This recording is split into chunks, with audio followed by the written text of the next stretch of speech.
жаңаша нәрсе, білім мен ақыл деген сөзін басшылыққа ала отырып, өзіміздің біліміміз бен ақылымызды ұштастыра отырып, жаңа сабаққа кірісеміз. Жаңа сабақтың тақырыбы химиялық элементтердің жіктелуі. Жаңа сабақты бастамас бұрын нұрға бөлену,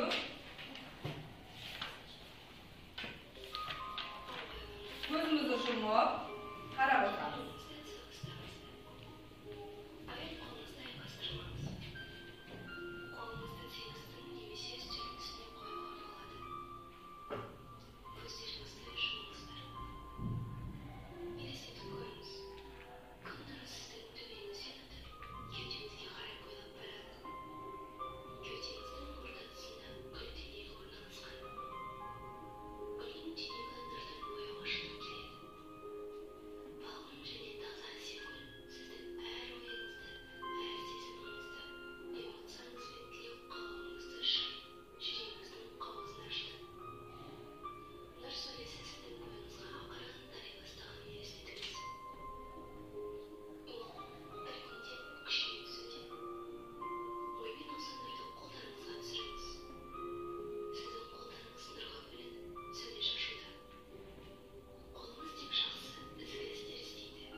қолданып жүрген ауызекі мақал материалдерінен мысалдар келтірейік. Элементтерге байланысты айтылған мақал материалдерден мысал келтірейік.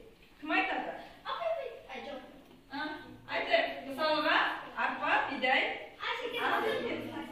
қолымызды көтеріп айтамыз. Қойдың сүті қорғасын. Мағынасы қандай? Қойдың сүті қорғасын дейді. Қорғасын деталы батыл болғаннан кейін айтып жатыр. Одан кейін тағы кім айтады? Ресіп. Алтынның асыл детал екендігін айтады. Одан кейін алса. Ескі мата біз болмас, екі темір біз болмас. Сабақ бойынша топтық жұмыс, тақтадағы жұмысты қараймыз. Бірінші топта Дебендер элементтерін жіктейді. Екінші топта Ньюленс элементтер қалай жіктеді. Үшінші топта Менделеев элементтерінің жіктелуі туралы қорғап шығамыз. Постерменен топпен жұмыс жасаймыз.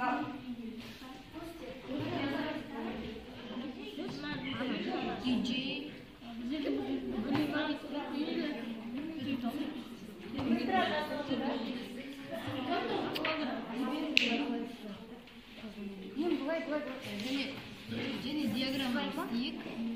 Міне, қараңдар, бір жерге бет жазып қойып қараңдар. Бір жерге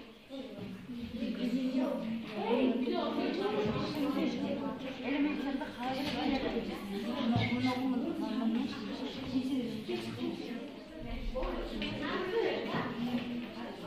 тапсырманы орындап болған топ бар ма? Кім болды? Топ қойды. Бізде триадалар тобы оқығаныңыздар ма? Ал, менделеев тобына бастады қорғаймыз ба неге? Ақтап алады. Кім шығады? Кім дайын?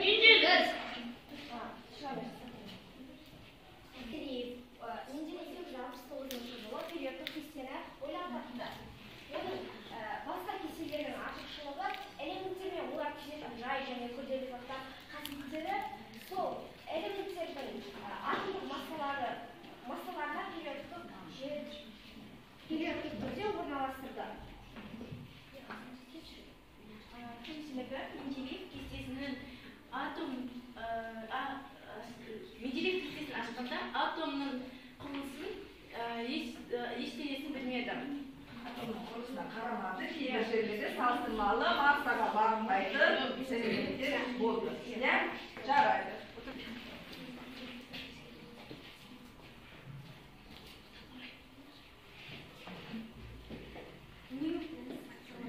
Бері қараймыз. Басқа оқушылар тыңдау үшін бері қараймыз. 1863 жылы жеті музыкалық ғалымшылардың аналогиясы бойынан ақтабалар заңы ашты. Оның кемшілігі, оның кестесінде бос орын болмады. Ол әр периодты жеті топ жасаумен шектелді. Және кейбір ұяшықтарға бірнеше элементтер орналастыруға тура келді. Артықшылығы элементтердің атомдық массасы өсу ретінде орналастырды. Әр 8-ші элементтердің қасиеті жағынан бірінші элемент байқалған. Ашқан ғалым кім? Ньюлер. Иә? Бұл жерде бос элементтерге орын болмады. Иә? Ал отыра қоямыз.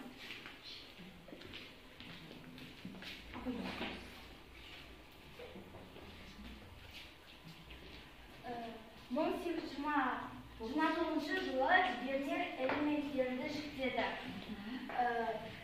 Олардың кемшілігі үштік жүйеде іздеумен шектелді. Тек қана үшінші жүйемен. Бұлардың ортасындағы және элементтің атомдық Басқа топтар тыңдайды. екі жағындағы элементтердің ортақ массаларының арифметикалық ортасына тең екенін байқады. Олар тек қана басқа да жүйелерді емес, тек қана үштік жүйені ғана жіктеп оларды іздеді. Ашқан ғалым еңбектің заңның аты қай жылы? 1829 жылы. Ең бірінші ашылған триада, одан кейін октава, ең соңғы шыққан заң Менделеев. Тапсырмадан кейін жұп болып топта орындаймыз. Қандай заңға саламыз бұл тапсырманы? Триада заңына салып, бірінші тапсырмада А тапсырмасында қай элементтің атомдық салыстырмалы магниттің? Иә. Ал енді орындаймыз. Жұп бойынша орындаймыз. Екеуінде. Қолыңдар, жеңілсен. Иә. Тез орындаймыз.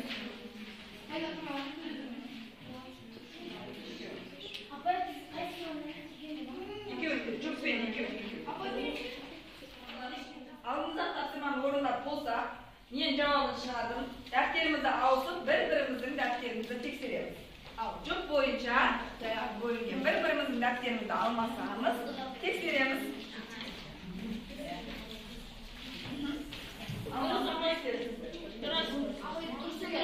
Дұрыс болса, қасына белгі қойып қоямыз. Осы тапсырма бойынша балалар бүгінгі тақырып бойынша оқығаннан алған қорытынды есебінде біз металдарды екіге бөледі екенбіз. Химиялық Менделеев жүйесіндегі периодтық кестедегі элементтерді екіге бөледі екенбіз. Металдар және металдар. Периодтық жүйе құрылғанша ең бірінші триада заңы, октава заңы құрылды деп бізге оқулықта айтқан, иә? Менің сендерге сыйым периодтық жүйенің 400 түрлі түрі бар екен. Соның ішінде біздің қолданатынымыз бізге ыңғайлысы Менделеевтің периодтық енді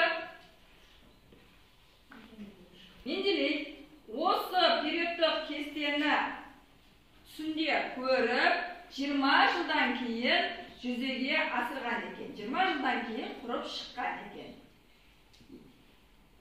Менделеевтің уақытында, Менделеевтің көзі тірісі кезінде, осы кестені жүзеге асырған кезде 29 элемент белгілі болған.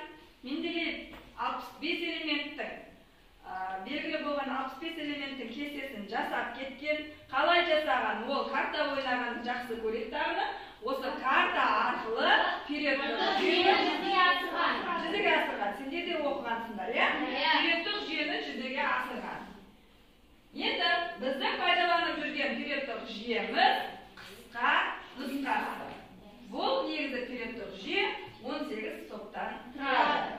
Осымен балалар, бүгінгі сабағымызда Абай атамыздың сөзіндегі айтылған ақыл секілді үш ақ нәрсе адамның қасиеті: ыстық жүрек, нұрлы ақыл және қайрат. Біз бүгінгі сабақтан алған қасиеттерімізді жұмылдыра келе, өзіміздің жүрегімізді сақтап, есімізде ұстайық. Енді мен тақтаға шығарып қойған тапсырмаларды үйге аламыз. Күнделікке жазып алыңыздар.